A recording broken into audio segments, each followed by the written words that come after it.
नमस्कार दोस्तों, कैसे हैं आप लोग और आपकी कैसी चल रही है तैयारी। अगर आप किसी भी एग्ज़ाम्स की तैयारी कर रहे हैं, एसएससी की कर रहे हो या फिर कर रहे हैं रेलवे की या फिर किसी पैरामेडिकल की, किसी स्टेट पुलिस की, एसएससी जीडी की, एसआई की, किसी भी एग्ज़ाम्स की तैयारी कर रहे हैं तो ये वीडियो आपके लिए काफ़ी इंपॉर्टेंट होने वाली है।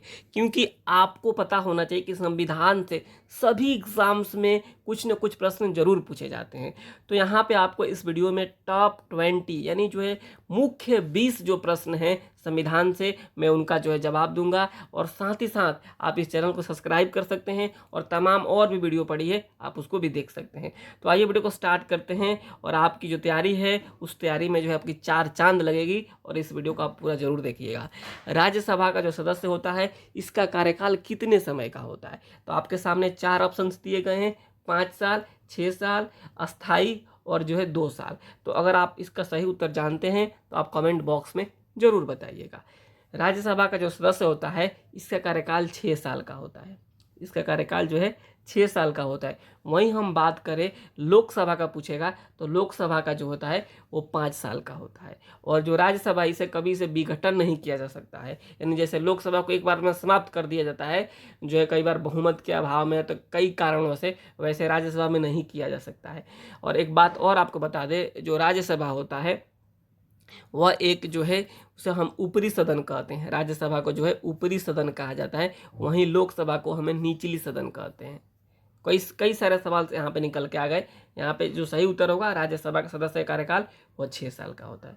हम आगे बढ़ते हैं। इसमें हमारा अगला जो है सवाल कि रामनाथ कोविंद राष्ट्रपति पद पर प्रत्याशी बनाए जाने के समय किस राज्य के राज्यपाल थे? तो देखिए आपके सामने चार ऑप्शन दिए गए, असम, गुजरात, बिहार, उत्तर प्रदेश। आप इस वीडियो को पूरा देखिएगा और बताइएगा कि आपका जो है कितने सवाल आप पहले से जानते थे। तो यहाँ मैं बता दूँ, रामनाथ कोविंद जो है राष्ट्रपति बने थे उस समय वो बिहार के राज्यपाल थे और ये दूसरे दलित जो है राष्ट्रपति हैं। पहले की हम बात करें तो पहले जो है KR नारायण थे। और वहीं हम बात करें रामनाथ कोविंद जो है ये कब राष्ट्रपति बने थे भारत के? तो ये 25 जुलाई 2017 से लेकर के जो है 2022 तक जो है भारत के राष्ट्रपति रहे हैं।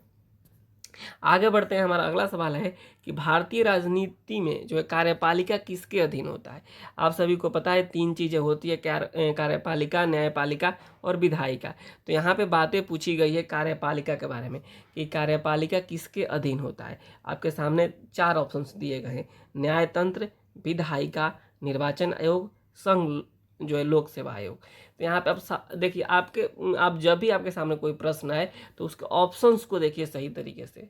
यहाँ पे देखिए कहा गया सवाल में ये भारतीय राजनीति में कार्यपालिका किसके अधीन है? देखिए लोक सेवा आयोग के तो अधीन कुछ हो ही नहीं सकता यहाँ पे, निर्वाचन आयोग के अंदर भी नहीं होता क्योंकि कार्यपालिका है, न्यायतंत्र में हो ही नहीं सकता। ऑप्शन से क्या बचता है? विधायिका। यानी भारतीय राजनीति में जो कार्यपालिका होती है वो विधायिका के अधीन होती है। तो इसका सही उत्तर होगा बी। सही उत्तर होगा इसका बी। तो आगे बढ़ते हैं हम लोग। हमारा अगला सवाल है जो है कि भारतीय संविधान का कौन सा अनुच्छेद राष्ट्रपति के पद की अवधि से संबंधित है? यहाँ पे देखिए भारतीय संविधान का कौन सा अनुच्छेद राष्ट्रपति के पद की अवधि से संबंधित है।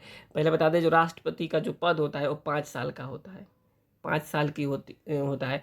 वहीं कई बार आपको पूछा था राज्यपाल का, कि राज्यपाल का जो है पद की अवधि कितने वर्ष की होती है।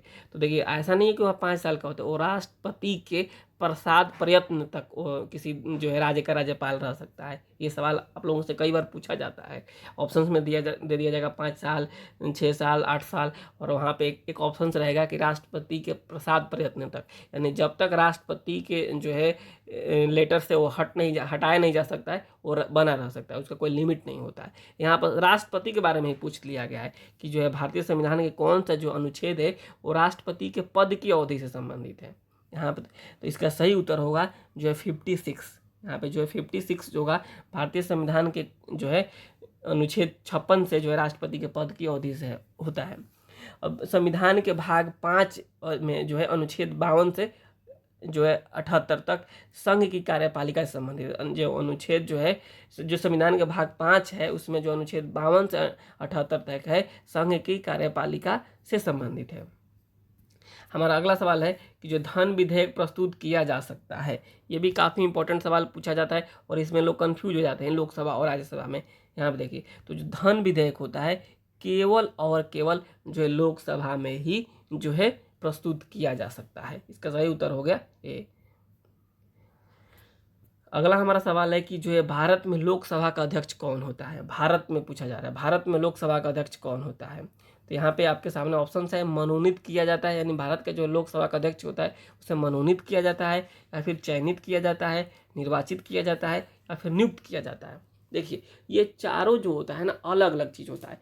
मनोनीत के बारे में पहले आप थोड़ा सा समझ लीजिए। जैसे मनोनीत हो गया, यानी कई जो है ऐसे लोकसभा या फिर राज्यसभा में राष्ट्रपति कई सदस्यों को मनोनीत करता है, यानी बिना चुने हुए लोगों को, मान लीजिए आप खेल में बहुत अच्छा काम किए तो आपको जो है राष्ट्रपति जो है मनोनीत कर देंगे, एज अ लोकसभा में आप बैठ सकते हैं जा करके, तो मनोनीत हो गया वो। वहीं हम चयनित की बात करें तो चयनित जो होता है, आपको एग्ज़ाम्स दे के आ रहे हैं, उस एग्ज़ाम्स को पास कर गए तो वहाँ पे आपका चयन हो जाता है, वहाँ पे काफ़ी लोग होते हैं उसमें आपका चयन हो जाता है। निर्वाचित निर्वाचित होता है, यानी जो चुना जाता है, यानी एक वोटिंग होता है, वोटिंग के माध्यम से जो है आपको निर्वाचित सेलेक्ट किया जाता है, वोटिंग के माध्यम से। यहाँ कोई एग्ज़ाम्स नहीं होता है, वोट होता है, ये हो गया निर्वाचित किया जाता है। वहीं नियुक्ति किया जाता है, कई ऐसे व्यक्ति, मान लीजिए हम हैं, किसी को नियुक्ति कर दिए, किसी व्यक्ति को इस काम के लिए अपॉइंट कर दे कि भाई आप ये काम करना है, इंडिविजुअल है, हमारे पास पावर है किसी को नियुक्त करने का, वो हो गया नियुक्ति किया जाता है। तो यहाँ पे जो है कि लोकसभा का अध्यक्ष होता है वो आप सभी को पता है, निर्वाचित किया जाता है। और ये कौन होता है, लोकसभा में जो बहुमत दल का होता है। मान लीजिए किसी भी लोकसभा में कई पार्टियां होती है, बीजेपी ले लीजिए, कांग्रेस ले लीजिए, तमाम जो दल है, तो इन दलों के जो सब जिनमें नंबर ऑफ जो है पार्लियामेंट, यानी नंबर ऑफ सांसद जिनमें ज़्यादा होंगे, उन्हीं के टीम के द्वारा, उन्हीं के लोगों के, जो उन्हीं पार्टी के जो है लोकसभा का अध्यक्ष का मैक्सिमम चुनाव होता है और वही निर्वाचित किया जाता है, यानी इनका जो है वोटिंग के माध्यम से निर्वाचित किया जाता है। भारत में लोग, अब तो आप संभवतः सारी चीज़ें समझ गए होंगे कि मनोनीत, चयनित, निर्वाचित और नियुक्ति, और इसका सही उत्तर होगा भारत में लोकसभा का अध्यक्ष का जो है निर्वाचन किया जाता है। अब हम अगले सवाल की तरफ बढ़ते हैं। हमारा अगला सवाल है, यहाँ पे देखेंगे कि लोकसभा का अध्यक्ष अपना त्याग पत्र किसे सौंपता है। ये भी ये है, लोकसभा अध्यक्ष, आप कई लोग देखते हैं कि जो है जब हम लोग पढ़ाते हैं, हम लोग जो बताते हैं तो पूछा जाता है तो बच्चे कह देते हैं कि भारत का राष्ट्रपति। लेकिन देखिए यहाँ पे आप समझिएगा कि लोकसभा का अध्यक्ष होता है, अपना त्याग पत्र किसे सौंपता है। तो भारत के महान्यायाधीश से बिल्कुल नहीं, भारत के राष्ट्रपति से बिल्कुल नहीं, भारत के मुख्य न्यायाधीश से कोई लेना देना नहीं है। उपाध्यक्ष को, यानी लोकसभा का जो अध्यक्ष होता है, अपना त्याग पत्र किसे सौंपता है, उपाध्यक्ष को। अगला हमारा सवाल है, लोकसभा सचिवालय प्रत्यक्ष पर्यवेक्षण किसके अधीन होता है। तो इसका सही उत्तर होगा, आपके सामने 4 ऑप्शन दिए गए हैं, गृह मंत्रालय, संसदीय मंत्रालय, प्रधानमंत्री कार्यालय, लोकसभा अध्यक्ष। तो इसका जो सही उत्तर होगा लोकसभा अध्यक्ष। अब हम अगले प्रश्न की तरफ बढ़ते हैं। हमारा अगला प्रश्न है, लोकसभा के पिता के रूप में किसे जाना जाता है, यानी जाने जाते हैं लोकसभा के पिता। मैंने बताया ही आप लोगों का कि जो है केंद्र लेवल पर जो है 2 होता है, लोकसभा, राज्यसभा, और स्टेट लेवल पे विधान परिषद, विधानसभा होता है। तो यहाँ ये लोकसभा के बारे में पूछा जा रहा है। तो लोकसभा के जो पिता है वो कहा जाता है जीवी मावलंकर को लोकसभा के पिता के नाम से जाना जाता है, के रूप में जाने जाते हैं, जीवी मावलंकर को। ये नीलम संजीवा रेड्डी के बारे में आपको बता दें कि जो है ये प्रथम यानी निर्विरोध चुने हुए राष्ट्रपति है, नीलम संजीवा रेड्डी।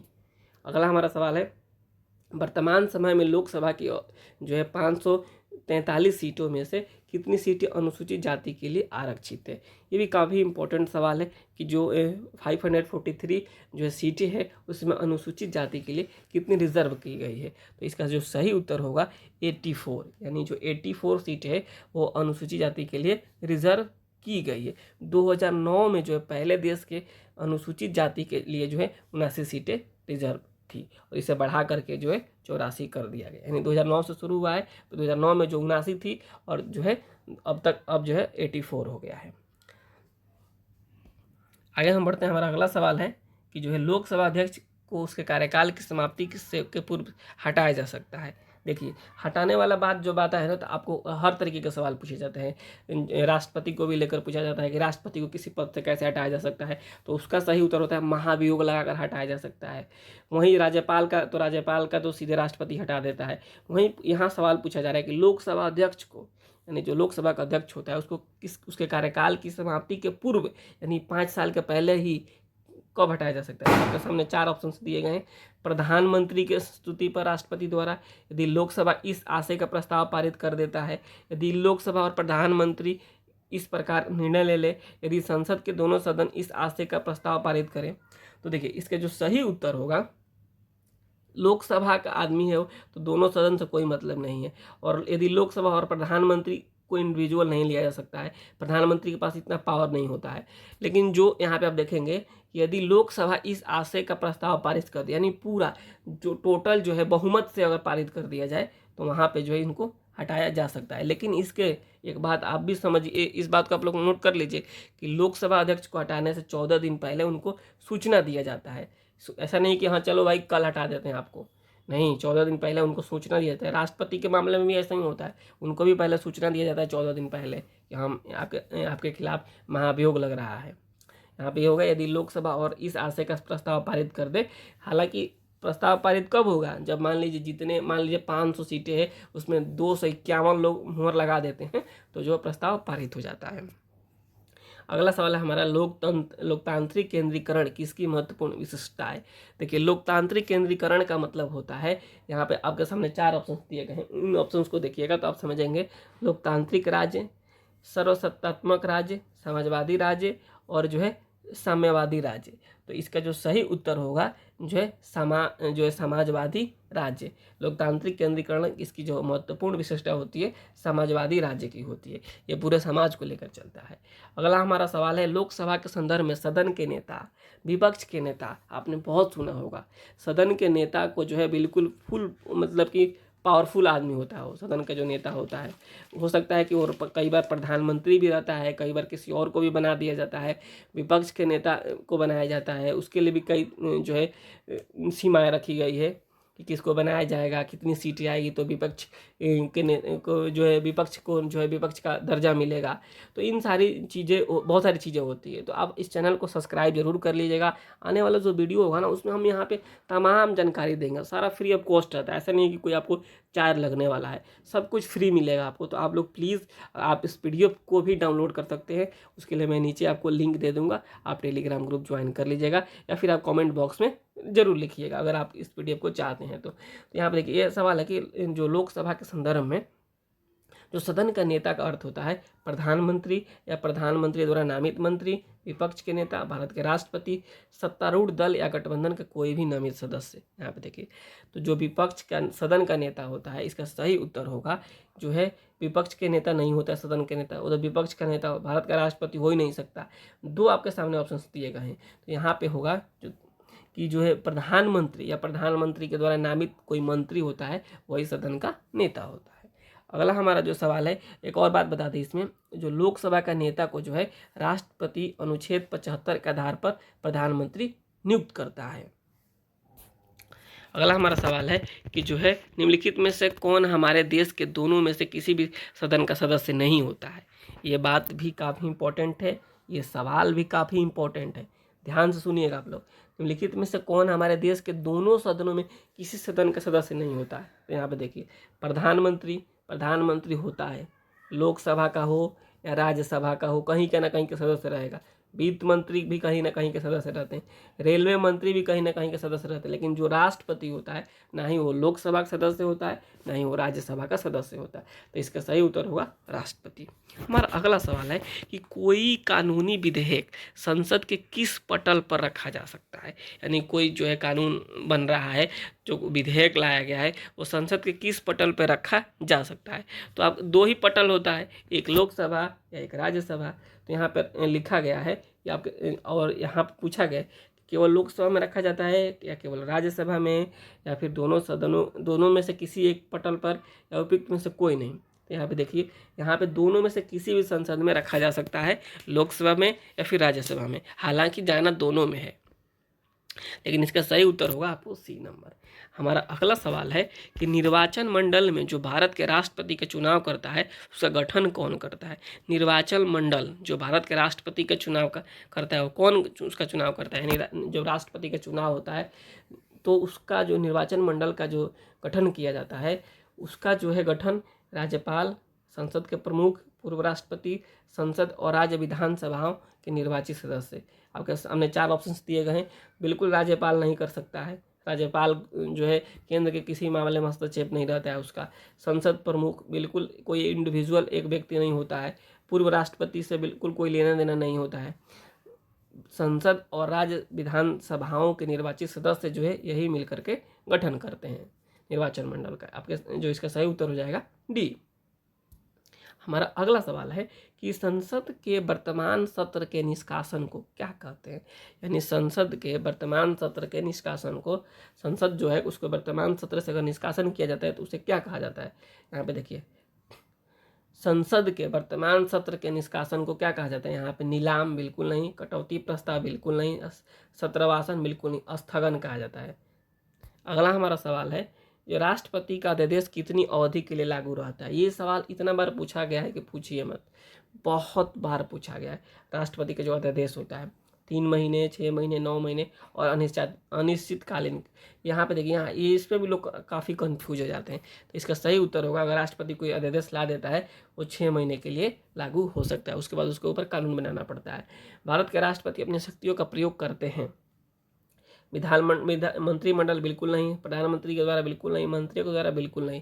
इसका सही उत्तर हो जाएगा ए, सीधे अथवा अपने अधीनस्थ अधिकारियों के द्वारा। अगला हमारा सवाल है जो कि आप सभी को बताना है कि सामान्यतः किसी क्षेत्रीय परिषद की अध्यक्षता कौन करता है। सामान्यतः किसी क्षेत्रीय परिषद की अध्यक्षता कौन करता है। लोकसभा अध्यक्ष, यहाँ पे प्रधानमंत्री, केंद्रीय गृह मंत्री और उप प्रधानमंत्री। तो इस सवाल का जवाब आपको देना है, आप कमेंट बॉक्स में ज़रूर बताइएगा और अगला वीडियो आएगा उसमें इस सवाल का जवाब भी हम देंगे। तो आप चैनल को सब्सक्राइब जरूर कर लीजिएगा। नमस्कार, धन्यवाद। आपका जो सपना है नौकरी का वो पूरा हो, ऐसा हम उम्मीद करते हैं। पढ़ाई करते रहिए मन लगाकर।